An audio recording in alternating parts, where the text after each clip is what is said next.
Hey everybody, I'm Devin Dwyer with ABC News. We're at Fort Bliss, Texas, just outside El Paso on the southern U.S. border. President Obama was here today to talk about his accomplishments as commander-in-chief, ending the war in Iraq, winding down the war in Afghanistan, and as he put it, redoubling a commitment to America's veterans. Now, one of the issues the president drew attention to was the skyrocketing rate of suicide among active duty troops. In the past month alone, 26 soldiers have taken their own lives. In the first 7 months of this year, 116. It's on pace to set a new record. So we talked to troops here about that issue and about the mental challenges they face fighting on the front lines.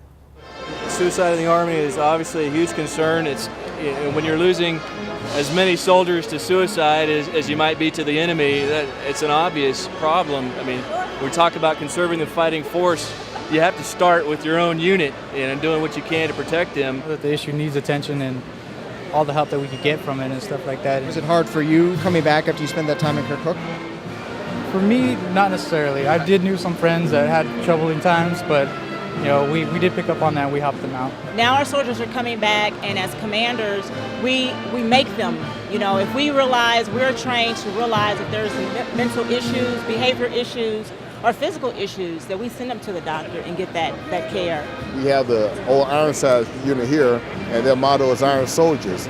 Well, and that's true, but we also have to realize that sometimes Iron Soldiers, like Iron Ships, need to come into the harbor every now and then to get a few repairs. Well, I've often wondered what is the cost of prosecuting 2 wars over a decade long around the world in some of the most brutal fighting imaginable, and I think this is it.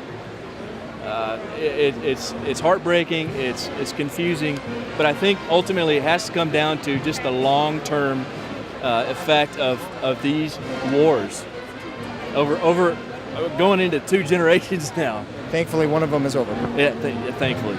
Thanks so much for watching. You can follow all of my reports from the Obama campaign trail on Twitter @Devin Dwyer and at abcnews.com.